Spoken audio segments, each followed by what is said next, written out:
En aquel tiempo los 11 discípulos se fueron a Galilea y subieron al monte en el que Jesús los había citado.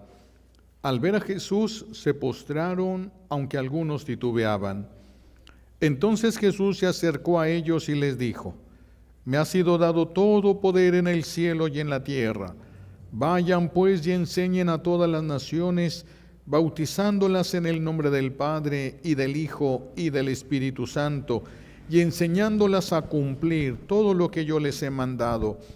Y sepan que yo estaré con ustedes todos los días hasta el fin del mundo. Palabra del Señor.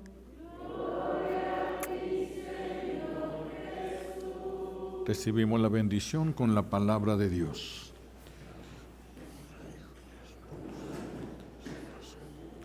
Siéntense, por favor. Gracias. Gracias.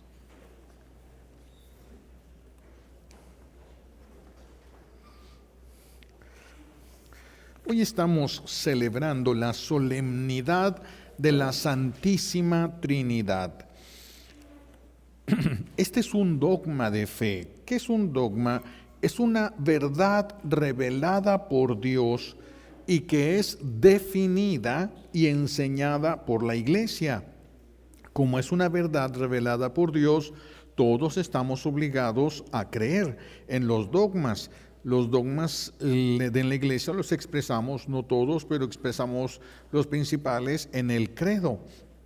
Ahí vienen una serie de dogmas que nosotros tenemos en la Iglesia y que estamos obligados a creer.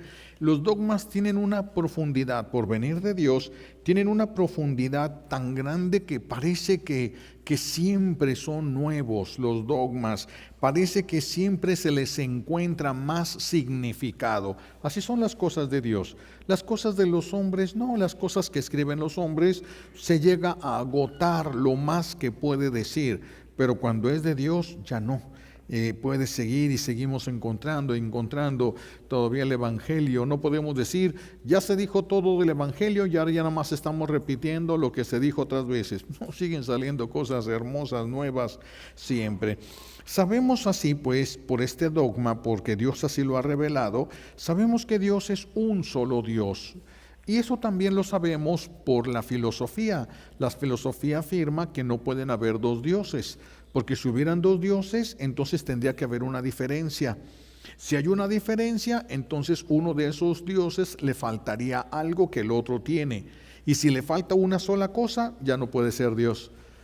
Para ser Dios tiene que tener todo en grado supremo, así de que filosóficamente hablando solo puede haber un Dios verdadero, no pueden existir dos dioses. Hasta ahí llega la filosofía. Conocer a Dios, eso ya no la filosofía no puede meterse. Solo puede llegar a concluir la filosofía la necesidad de la existencia de un solo Dios verdadero. Estos misterios de lo que es Dios no se pueden resolver con la inteligencia, no se pueden resolver con lógicas humanas, con lógicas naturales. Para comprender a Dios, solamente que Dios se nos dé a comprender, solo que Dios nos regale la comprensión, solo que Él nos dé la luz para poder comprenderlo. ¿Y qué tanto saben ustedes de Dios? Es algo que tenemos que preguntarnos ahorita. ¿Qué tanto sabes de Dios? ¿Qué tanto conoces tú a Dios? ¿Por qué es importante conocer a Dios? ¿Por qué? Porque miren, ¿quién conoce tu casa por dentro? Toda tu casa.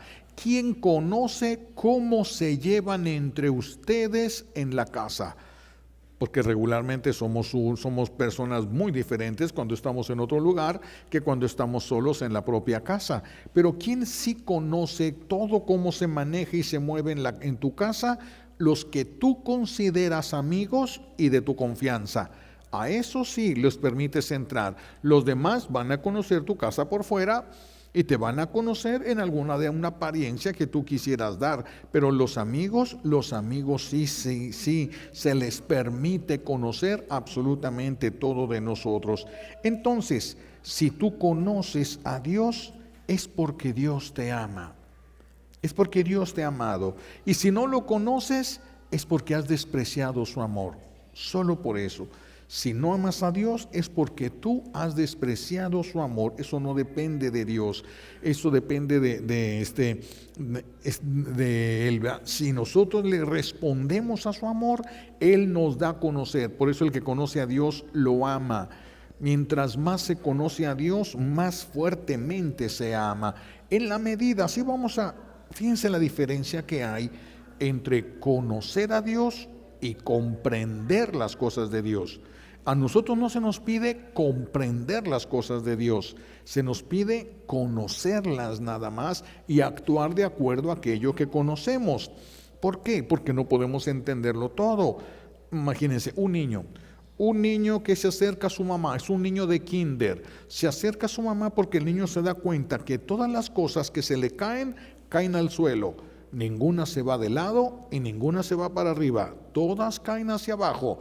Y entonces el niño se extraña y va y le pregunta a su mamá, ¿por qué las cosas siempre caen para abajo? ¿Por qué no caen para otro lado? ¿Por qué siempre caen hacia abajo?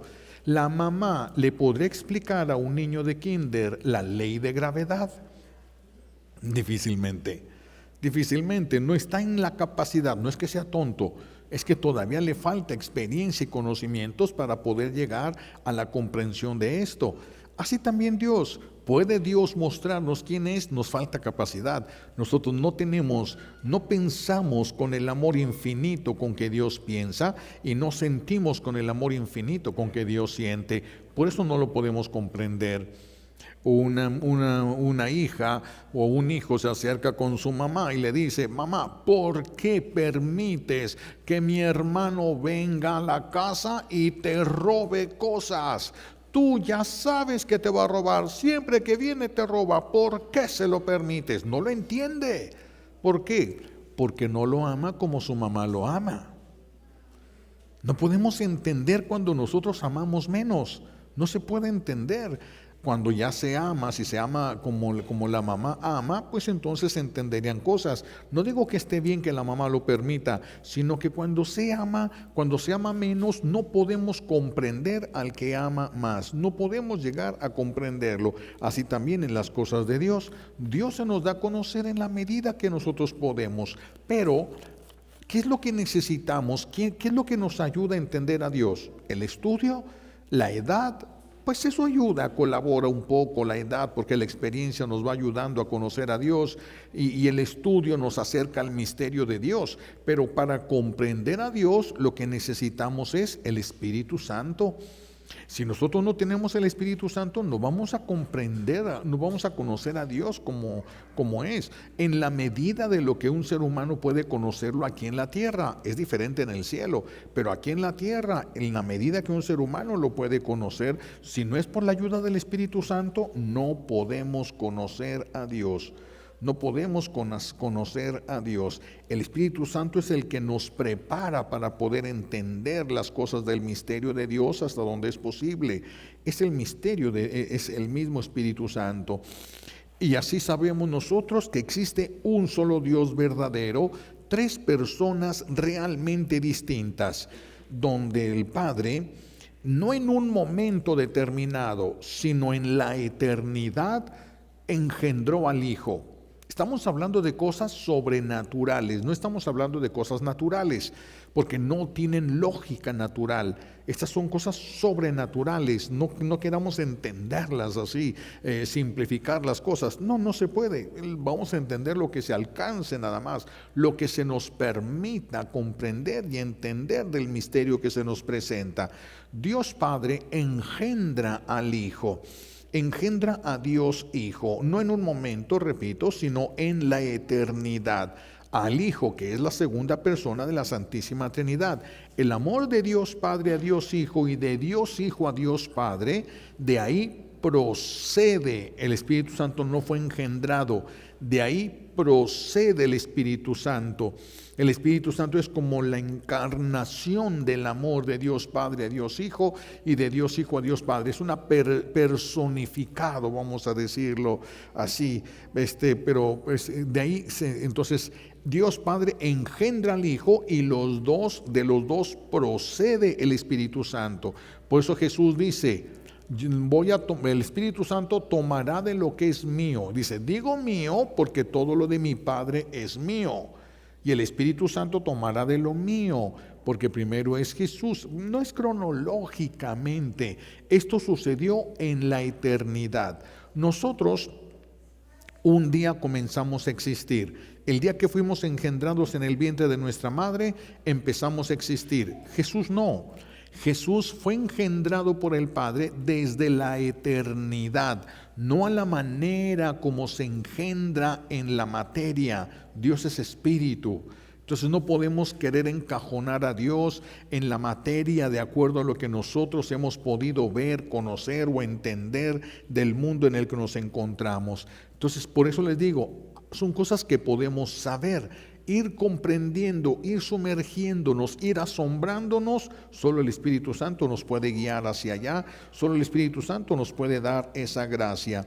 Entonces, ese engendrar de Dios Padre a Dios Hijo no es como se engendra en el mundo, no es como se engendra en la materia, no es como se engendra. Repito, una mamá, un momento determinado de su historia engendra un hijo. Una mujer, o en un momento, no es de que una mujer desde que empezó a existir engendró hasta que dejó de... No.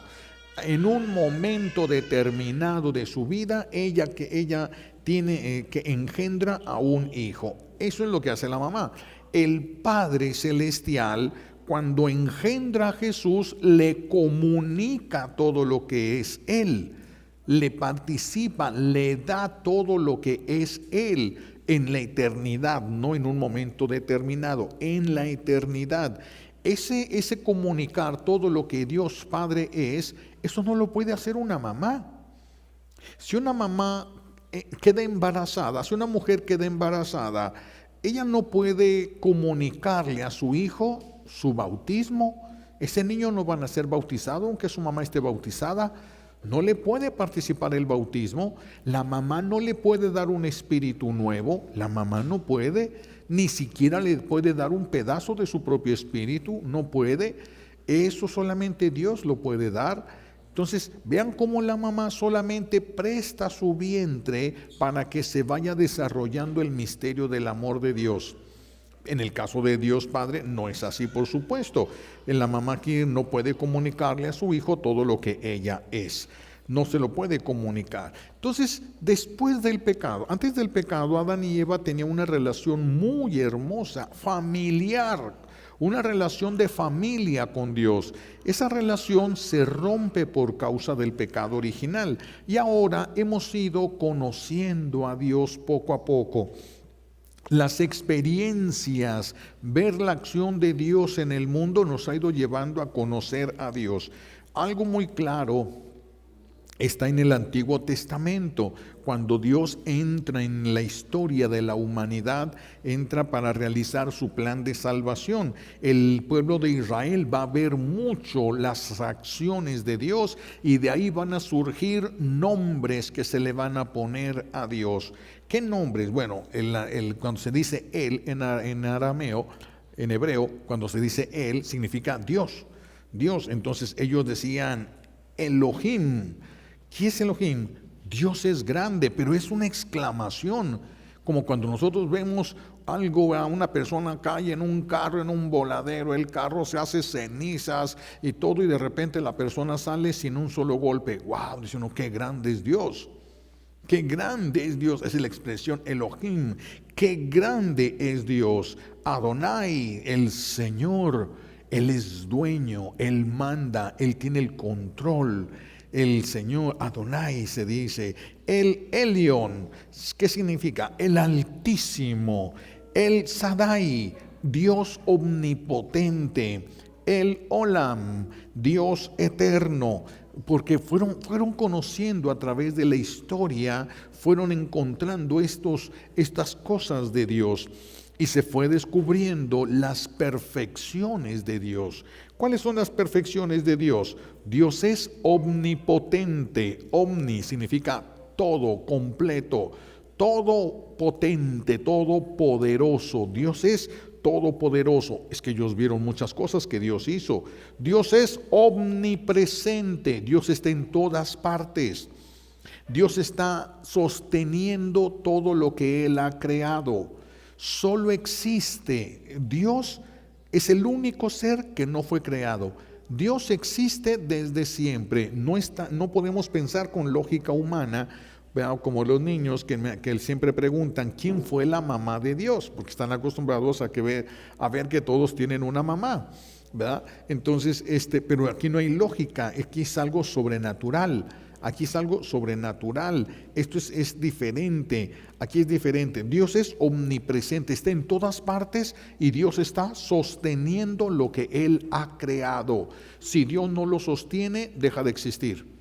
Solo Dios es eterno. Nosotros y los ángeles somos coeternos. ¿Qué significa coeternos? Eternos pero con Dios, es decir, dependiendo de Dios.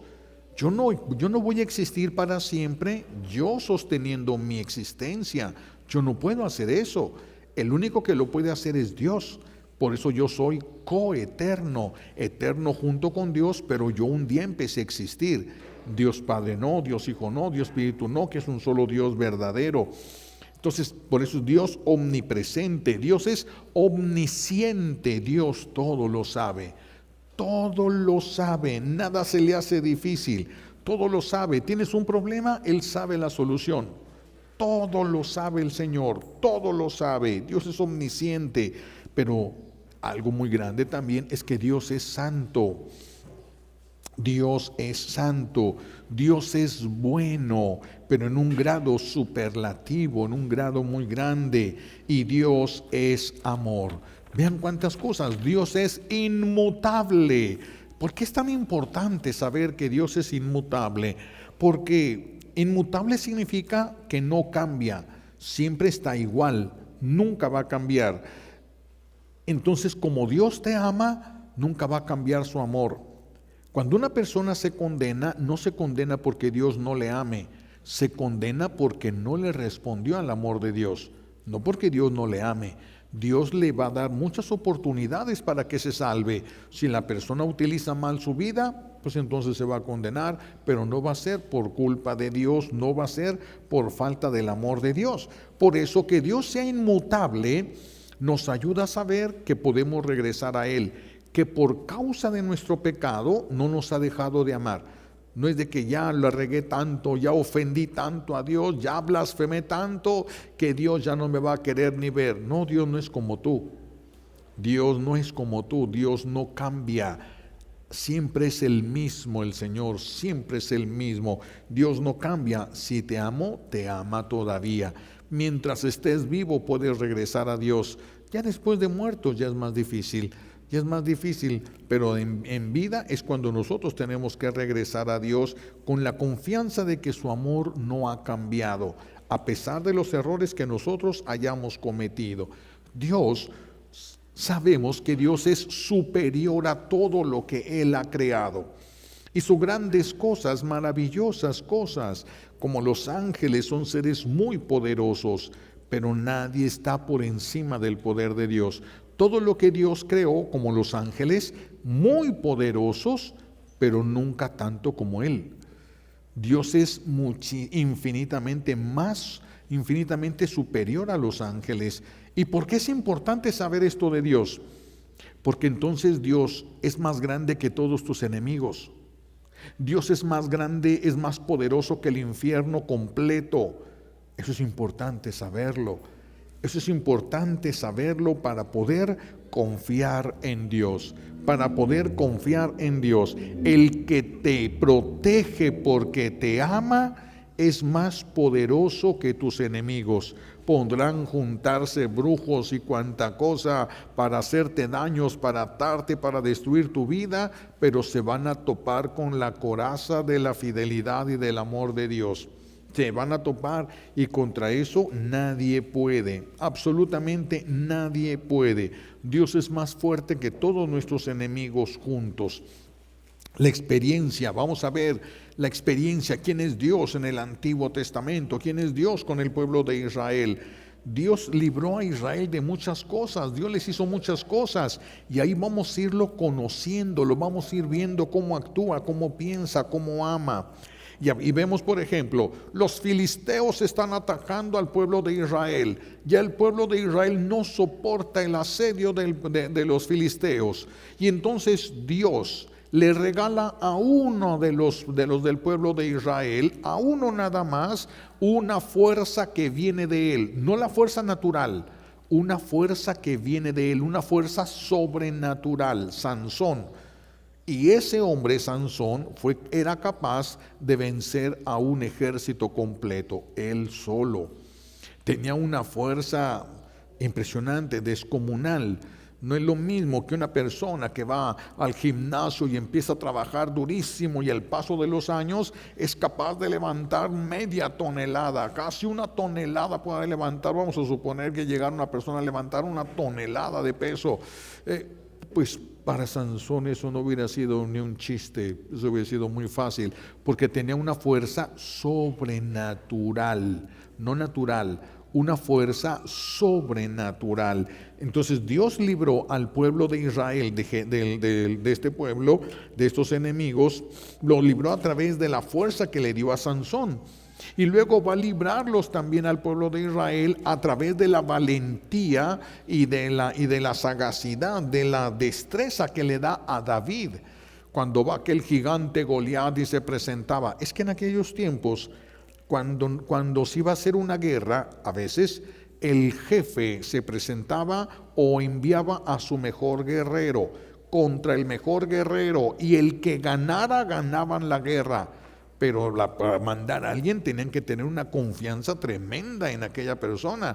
Entonces estos filisteos mandan a Goliat, el gigante, el hombre adiestrado para la guerra, un hombre enorme, se paraba enfrente de la puerta de Jerusalén, blasfemaba contra Dios, ridiculizaba a los israelitas, a los judíos y todo, este hombre. ¿Y qué es lo que hace Dios?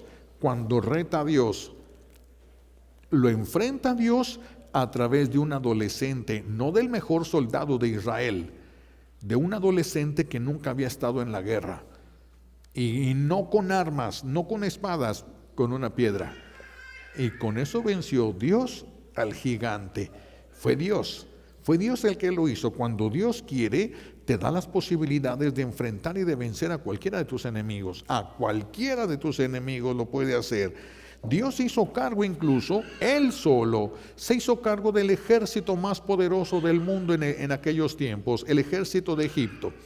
Y se hizo cargo. Israel ni siquiera levantó una espada contra el pueblo de Egipto. Dios le dijo a Moisés, le extiende tu vara sobre el mar para que se abra. Y Moisés extendió por orden de Dios, porque si no, no hubiera sucedido, porque Dios así lo quiso a través de Moisés, y se abrió el mar para que pasara el pueblo de Israel. Pero muchos dicen que es un cuentito. Sí, pero por un cuentito no le hubieran tenido miedo tantos pueblos a Israel. Muchos pueblos hablaron de lo que Dios hizo con Israel. Abrió el mar rojo, y eso nunca se había visto. Pasó el pueblo de Israel y llegan los egipcios y ven el milagro, y de todos modos quieren atacar a Israel y destruirlo a este pueblo de Israel, y se lanzan a pesar de ver el milagro. Si se hubieran quedado de aquel lado del mar, no les hubiera pasado nada, pero se lanzaron al mar. Y entonces para el pueblo de Israel todo era planito. Llevaban carretas que andaban bien, caballos, niños, ovejas, todos pasaron tranquilitos. Cuando se aventó el pueblo de Egipto, los soldados de Egipto, los caballos se les hundían las patas, las carretas se atascaban y no podían avanzar sino a durísimas penas, a durísimas penas. Cuando termina de pasar el pueblo de Israel, Dios le dice a Moisés, extiende tu mano al mar, que se regrese. Y se ahogan todos los del ejército, porque ya quisieron regresarse y ya no tuvieron tiempo para regresar los egipcios. se ahogan, y todas las espadas, escudos y armaduras, muchas de esas las aventó el mar a la orilla de la playa, y el pueblo de Israel agarraron todas las espadas, todas las armaduras, y se pudo formar el ejército de Israel. ¿Qué tal? Con lo que iban a atacar a Israel, eso fue lo que le regalaron para que pudieran estar protegidos, bueno, para que pudieran tener un ejército más o menos en forma el pueblo de Israel. Vean lo que hace Dios. Vean lo que hace nuestro buen Dios. Esto lo vemos en el Antiguo Testamento. También cuando avientan a su profeta a una cueva con leones, era un castigo, era para que los leones se los comieran a las personas que aventaban. Avientan allá al profeta. ¿Qué hizo Dios? No sabemos. Les quitaría el hambre o los cegaría, quién sabe qué hizo. Pero los leones ni le gruñeron. ¿Qué hizo Dios? No sabemos. Es que Él tiene poder sobre lo que Él ha creado. Él tiene un poder absoluto sobre lo que Él ha creado, y los leones no le hicieron nada. Al día siguiente sacan a Daniel de la cueva de los leones, y el rey manda aventar a los que lo acusaron. Dice la palabra de Dios, ninguno alcanzó a llegar al suelo. A todos los leones los cacharon en el aire. ¿Y por qué a Daniel no? Porque Dios dijo que no. Daniel no hizo nada. Daniel no podía, no se subió a ningún lado, no podía hacer nada, estaba ahí sentado y los leones echados. El poder de Dios es lo que Dios puede cerrar las fauces a los leones. Que no le cierre las fauces a una suegra, una nuera, un yerno. Puede cerrar fauces el Señor. Puede hacer que el fuego no nos toque, como aquellos 3 jóvenes que el rey Nabucodonosor les pidió que se postraran ante su imagen. Ellos dijeron no, mandó prender 3 veces más el fuego aquel lugar, y los jóvenes les dice todavía al rey, si ustedes no se postran, los voy a aventar al fuego. ¿Cuál Dios los va a poder ayudar? En la experiencia que tenían, ningún Dios había salvado a sus devotos del fuego, ninguno. Y ellos dijeron, Dios puede, pero aunque no lo haga, nosotros seguiremos siendo fieles a Dios. Arrójenlos al fuego. Los atan y mandaron traer a los soldados más fuertes para que los ataran más y no se fueran a desamarrar. Los avientan al horno encendido, y el mismo rey dice, ¿por qué? Si mandamos, ¿no eran 3 jóvenes los que aventamos al fuego? Sí. ¿Por qué veo 4? Y el otro tiene cara de un ángel. El Señor mandó un ángel, uno solo, no mandó ejército de ángeles, uno solo. Y ese ángel no permitió que el fuego tocara a los jóvenes, y los jóvenes se ponen a danzarle a Dios en medio del fuego, hasta que los manda a sacar el rey Nabucodonosor. Dice, no, ahora sí creo en su Dios. Pues después de ver ese milagrote, Dios nos puede alimentar, nos puede dar agua, nos puede dar de comer. Dios puede hacer todo. Cuando el pueblo de Israel está en el desierto, tienen sed, sus animales están muriendo de sed, pero acuérdense que estaban bajo castigo en ese momento por los pecados que habían cometido. Y entonces cuando se enojan todos, casi quieren apedrear a Moisés, porque los niños tienen sed, los animales tienen sed. Y va Moisés, ¿qué hacemos? Es un desierto, no hay agua aquí. Y Dios, cálmate, hombre, cálmate. Es que Dios sabe lo que se puede hacer. Nosotros no podemos, cálmate. A ver, ordénale en mi nombre. Fíjense nada más, ordénale a esa piedra que les dé agua. Es que si hubiera dicho, trae a los más fuertes, a los más jóvenes, que hagan un hoyo 20 metros y va a salir agua, pues a lo mejor sí, ¿verdad? A lo mejor eso sí puede suceder. Pero le dijo, dile a esa piedra. Y Moisés dijo, ¿qué tal si no sale? Y le dio 2 trancazos a ver si rompía algo, y si rompiéndose la piedra salía el agua. Moisés, dice, estás fallándome, te está faltando la fe, le va a decir el Señor. Hizo salir agua de una piedra donde tomaron todo el pueblo de Israel y todos sus animales. De una piedra hizo salir el Señor agua. Eso no se puede ver más que cuando Dios lo hace. No se puede ver. Y luego el pueblo de Israel se vuelve a enojar. Es que ya estamos hartos de comer maná. Cuando estábamos en Egipto comíamos carne, teníamos ollas de carne y aquí no podemos comer. Un desierto, ¿dónde puedes agarrar carne en un desierto? Para 600,000 familias, ¿dónde se puede? Y entonces Dios le dice a Moisés, ya cálmate, ya. Otra vez Moisés está desesperado. Es que todos quieren carne, ¿qué vamos a hacer? Cálmate. ¿Creen que no comen carne porque no les puedo dar? Pues les voy a dar carne para que coman todo un año hasta que se harten. Pero en un desierto, pues no hay luz, no hay refrigeración. ¿Cómo vas a tener carne que te dure todo un año? Pues el Señor, ¿qué hizo? Hizo pasar una parvada enorme de codornices. Cuando las codornices emigran, vuelan hasta que ya no pueden más. Una vez que ya no pueden más, descienden todas en bola y se quedan en tierra 1, 2 días hasta que descansan. Ya que recuperaron fuerza, vuelven a levantar el vuelo hasta que ya no pueden más. Por eso cuando bajaron a un lado del campamento, que es lo que Dios hizo, que bajaran a un lado del campamento de Israel, entonces ya no podían volar. Por más que hubieran querido, ya habían agotado hasta la última de sus fuerzas. Entonces todo el pueblo de Israel salen corriendo, agarran codornices, las meten en jaulas y tuvieron todo el año carne. Así fue como Dios cumplió. Fácil. Tuvieron un año sin refrigeración y sin nada. Comieron carne. Pues Dios les dijo, ¿creen que no comen porque no puedo? Estaban bajo castigo, por eso es que Dios les había privado de cosas. No porque Dios no pudiera darles, les dio a comer carne en el desierto. El profeta Elías se va a esconder a la montaña, el profeta Elías, porque lo quiere matar la reina. Y entonces Elías se preocupa, ¿y qué voy a comer? No te preocupes, le dice Dios, ya le ordené a un cuervo que te lleve de comer. Por eso hay pinturas donde se ve un profeta, se ve un cuervo y en el pico trae algo el cuervo, porque el cuervo le llevaba pedazos de carne o pedazos de pan todos los días al profeta. Todos los días, y el profeta estuvo comiendo tranquilamente allí en aquella cueva donde se había escondido, donde se había refugiado. Dios todo lo puede. Manda en aquellos años de sequía, manda al profeta porque no tiene dónde comer el profeta, y lo manda, ve a Sarepta, allá hay una viuda, yo ya dispuse que ella te diera de comer. Una viuda. Las mujeres casi no podían trabajar en ese tiempo.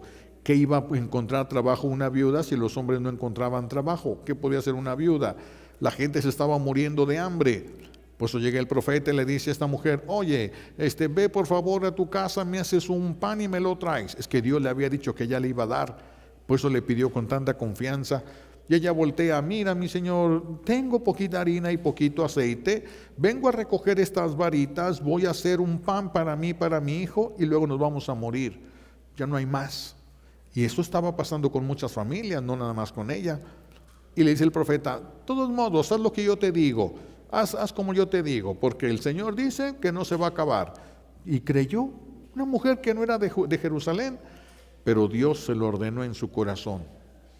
Y lo hizo porque lo sintió en su corazón. Y desde ese momento no se acabó ni la harina ni el aceite hasta que se terminó la sequía. Dios puede hacer eso, puede hacer maravillas. Puede detener la lluvia, sí, y puede hacer que llueva, y que llueva a cántaros si así lo dispone Él. Vean qué grande es Dios, por eso las expresiones, el Shaddai, Adonai, wow, qué grande es Dios, qué fuerte, qué poderoso es Dios. Ese Dios tan grande, tan poderoso, tan dominador de todo lo que Él mismo ha creado, te adoptó a ti. Tú no le dices El Shaddai, tú no le dices Elohim, tú no le dices de esta manera. ¿Tú cómo le dices a Él? Tú le dices Padre. Fíjense nada más, qué cosa tan maravillosa. ¿Cómo es posible? Aquí viene una pregunta que nos tenemos que hacer. ¿Cómo es posible que tengamos un Padre tan poderoso que todo lo puede hacer y vivamos tan fregados? ¿De dónde eso? ¿Qué está pasando? ¿Por qué sufrimos? ¿Cómo vamos a tener un padre rico y ser unos hijos pobres? ¿Qué está pasando entonces? Si Dios es tan poderoso, ¿por qué no ha mostrado su poder? Es lo que mucha gente grita. Si Dios es poderoso, ¿por qué se están muriendo los niños? Si Dios es tan poderoso, ¿por qué hay pobres? Si Dios es tan poderoso, ¿saben por qué? Y sí es poderoso, pero ¿saben por qué estamos como estamos? Díganme ustedes, cuando en la parábola del hijo pródigo, el hijo vivía en la casa, ¿le faltaba algo? No. Pero cuando se largó, sí. Mientras nosotros no dejemos el pecado, nos convirtamos y regresemos a Dios, seguiremos en la miseria. No le hace que tengan casas, carros, dineros en los bancos y todo. La vida no va a ser una vida difícil. Difícilmente se van a comprender el esposo y la esposa, difícilmente los hijos van a ser dóciles a ellos, va a ser una vida difícil, porque la vida, lo que es vida, solo está con Dios. Si nos alejamos de Dios, no. ¿Acaso el papá, en la parábola del hijo pródigo, el papá le mandó dinero a su hijo que supo que estaba por allá viviendo entre puercos y le mandaba su dinerito por el Oxxo? No le mandó nada. Cuando regrese va a tener. Y si no regresa, es su voluntad. El padre nunca fue a meterse al chiquero donde el hijo quería estar. Lo esperó a que el hijo quisiera salir. Y cuando el hijo se levantó del chiquero, conversión, y empezó a caminar hacia el padre, entonces él sale al encuentro y le regresa todo. Le pone el anillo, le pone una túnica rica, lo pone en las sandalias en los pies, para que entrara a su casa como todo un señor y no como un fracasado. Entonces nosotros vamos a seguir con problemas de la vida, con dificultades hasta para pagar la renta, para tener comida para el día siguiente, y vamos a seguir teniendo problemas para solucionar cosas, para llevarnos bien entre nosotros. Mientras no regresemos a Dios, vamos a llevar una vida miserable. Necesitamos regresar a Dios en obediencia, pero mientras sigamos diciendo groserías, malas palabras, mentiras, mientras sigamos viviendo del robo, mientras sigamos viviendo del mal, pues bueno, tú decides vivir entre puercos, nomás no te quejes. El que quiera vivir como puerco, hasta la jeta le va a salir, hasta trompa va a tener. Claro, pues ¿por qué no? El que quiera se le va a permitir, pero no nos podemos quejar de Dios. ¿Por qué Dios no hace? No. Pregúntate, ¿por qué tú no has regresado a Dios? Eso es lo que tenemos que preguntarnos. ¿Por qué yo no he regresado a Dios? ¿Por qué yo no he dejado el pecado? ¿Por qué yo sigo abrazando lo que me mantiene en la miseria? Eso es lo que sí tenemos que preguntarnos nosotros. Eso sí tenemos que preguntarnos. En este mundo nos estamos jugando el todo por el todo. Después de que acabes esta vida en este mundo, o te ganas una felicidad plena y eterna, o te vas a quedar con un sufrimiento pleno y eterno. No existe otro lugar, solo existen estas dos opciones.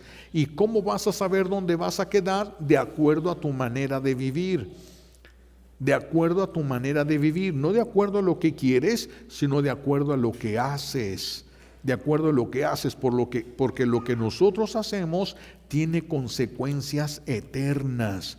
Tiene consecuencias eternas. No se nos debe de olvidar que estamos en este mundo de paso y a prueba. Eso nunca se nos debe de olvidar, porque si no vamos a empezar a buscar ser felices en este mundo y podemos poner en riesgo la felicidad eterna. Podemos llegar a poner en riesgo la felicidad eterna. ¿Qué es lo que les pido que nos llevemos como tarea esta semana? Hay que pedir a la Santísima Trinidad que nos permita, que no vaya a permitir que lo perdamos todo. Pídanle a la Santísima Trinidad que no vaya a permitir que lo pierdas todo. Por eso cuando una persona, Dios le permite tocar fondo, como en el hijo pródigo, ya no podía caer más bajo. Para los judíos cuidar puercos era lo peor que pudiera haber en el mundo, y hasta ahí llegó el hijo pródigo. Cuando la persona toca fondo, quiere salir. Mientras no toca fondo, cree que todavía puede con sus propias fuerzas. Por eso hay que pedirle al Señor que nos ayude a tocar fondo. que nos demos cuenta quién somos nosotros y quién es Él, que nos ayude a conocerlo para que podamos amarlo, porque nadie puede conocer a Dios y no amarlo. No se puede. No se puede conocer a Dios y no amarlo. El que no lo ama, pues es simplemente porque no lo conoce. No porque no quiera o porque no pueda, es porque no lo conoce.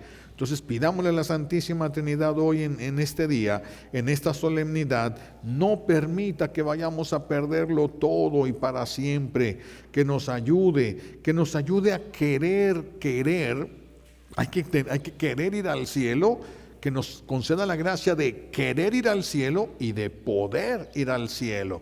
Una cosa es querer y otra cosa es poder. A lo mejor yo quiero, pero no puedo dejar el pecado, no puedo dejar mis malas palabras, no puedo dejar las palabras en doble sentido, no puedo dejar esto que me gusta. Entonces no basta con querer, hay que pedir la gracia primero de querer, porque hay muchos que no quieren dejar el pecado, no quieren dejar el pecado, y hay otros que sí quieren pero no pueden. Hay que pedir la gracia esa de querer y poder dejar el pecado, querer y poder llegar al cielo, que nos concede esa gracia. Ahora, en estos tiempos que hay tantos conflictos, y ahorita que estaba yo preparando esto de la homilía, de la Santísima Trinidad o Divina Providencia, me acordé de una oración que yo hacía en años pasados. Mucho tiempo la dejé de hacer, pero por mucho tiempo hice esta oración. Pero yo la hacía especialmente cuando tenía problemas económicos o cuando tenía problemas con alguna persona.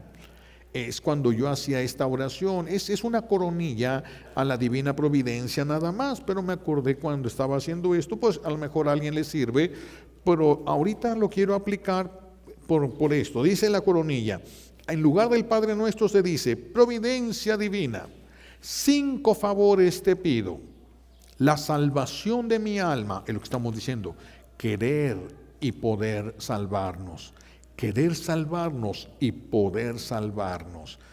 5 favores te pido: la salvación de mi alma. Segundo, que aplaques los corazones que estén en contra de mí. Miren qué valioso es esto. Qué valioso. Si en la familia se rezara esta coronilla, sería más fácil para el esposo perdonar a la esposa y más fácil para la esposa perdonar al esposo. Sería más fácil para los hijos perdonar a los padres y los padres perdonar a sus hijos. Sería más fácil. Que aplaques los corazones que estén en contra de mí. A muchos se les van a caer las armas que tenían para vengarse de ti. Ya no van a sentir la necesidad de vengarse de ti. Qué grande es eso. No es para que hagas lo que te dé tu gana, sino es para que se dé la reconciliación. Para que se dé la reconciliación. De providencia divina, 5 favores te pido: la salvación de mi alma, que aplaques los corazones que estén en contra de mí. Remedie las necesidades espirituales y materiales de todas las familias. No nos falte que comer y nos des paz para poder vivir. Eso se dice en lugar del Padre Nuestro. Y en lugar del Ave María, Divina Providencia, socórrenos. Divina Providencia, socórrenos. Divina Providencia, socórrenos. Es que ahorita que estamos en este tiempo, en este momento crucial para México, porque estamos a punto de entrar a las elecciones, ya escasamente a una semana de las elecciones, a 8 días, qué importante es decir: aplaca los corazones que estén en contra de mí, aplaca los corazones que estén en contra de México, aplaca esos corazones que no tengan la fuerza. ¿Por qué es esto? Es que para que yo pudiera vengarme de ti con saña, tengo que ser manipulado y empujado por los espíritus. Se corta esa manipulación, ya no tengo la fuerza, ya no. Cuando se hace esta oración, por ejemplo, una mujer que se casó con un hombre muy violento pierde el control, y cuando pierde el control grita y pega aquí, pega por allá, y se desespera y está así. Cuando pierde el control, si se hace esta oración y se rompe la manipulación que el esposo trae, aunque grite y aunque haga otra vez sus berrinches, ya no va a sentir la fuerza que sentía antes de maldad, de malicia. Se caen las armas de las manos de los que nos quieren hacer daño, Por eso es tan importante que ahorita que el Señor tumbe las armas de los que estuvieran contra México, que permita que llegue el candidato que más se acerque a su corazón, que esté más de acuerdo con él. Vamos a pedirlo, vamos a pedir eso, ¿verdad? No estamos diciendo vota por esto, vota por aquel, eso cada quien en su conciencia lo tiene que hacer. Y todos tenemos que votar, eso sí, todos tenemos que salir a votar, es obligación de nosotros la votación. Eso sí es una obligación, porque si no nos hacemos culpables de las consecuencias. Entonces, por eso, que aplaques los corazones que están en contra de mí. Yo los invito a que hagan también les invito esta semana, procuren hacer la coronilla de la misericordia. Si pueden a las 3 de la tarde, qué bueno, y si no, a la hora que sea, pero traten de hacer la coronilla de la misericordia. Tenemos que pedir misericordia de Dios para que todo sea conforme a su voluntad y lo que Él permita, porque Él tiene el control. Pero si nosotros no se lo pedimos, puede permitir que se haga la voluntad humana, y esa voluntad humana nos puede hacer mucho daño. Entonces hay que pedirle. Es nuestro Padre, quiere lo mejor para nosotros. Hay que pedirle lo mejor, que nos ayude a entender qué es lo mejor para nosotros, qué es lo que más nos conviene, y así podamos nosotros hacer las cosas conforme a su voluntad. Sencilla la oración. Providencia divina, 5 favores te pido. La salvación de mi alma, que aplaques los corazones que están en contra de mí, remedies las necesidades espirituales y materiales de las familias, no nos falte que comer y nos des paz para poder vivir. Nos des paz para poder vivir. Esta paz es muy importante para poder vivir, para que la vida tenga sentido. Ya ahorita mucha gente, la única paz que conoce es la paz Baja California.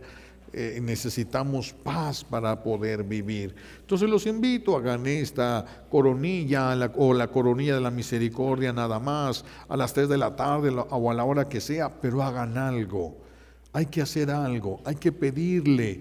Si nos reunimos todos a orar con una misma intención, aunque no estemos físicamente unidos, si todos nos unimos a la oración, es más fuerte la oración. Entonces unámonos todos, de preferencia a las 3 de la tarde, la hora de la misericordia, si se puede, y si no, poquito después, poquito antes, con la intención de unirnos a todos los que estén haciendo la oración, para pedir misericordia por México, que haya unas votaciones tranquilas, que no vaya a haber violencias, muertes, ni tanta cosa que puede haber, porque hay muchas cosas que se dan así. Bueno, pues le pedimos a Dios Padre vea que nos concede estas gracias, primero de no permitir que perdamos todo, que se vaya a perder nuestra vida, sino que queramos ir al cielo y que podamos ir al cielo. Es tu Padre, algo se le va a ocurrir para sacarte del atolladero en el que estás. Es tu Padre, pero tienes que levantarte del pecado. Tienes que querer dejar el pecado, tienes que poder dejar el pecado y regresar. Y entonces vas a encontrar todo. Tu Padre te devolverá lo que te arrebató el pecado. Dios Padre nos va a devolver. Dios Padre nos va a devolver todo. Tenemos que tener puesta nuestra confianza en el amor que nos tiene y en lo poderoso que es. Y le pedimos todas las gracias que necesitamos por los méritos de Jesucristo en la cruz y por la poderosa intercesión de la Santísima Virgen María al pie de la cruz.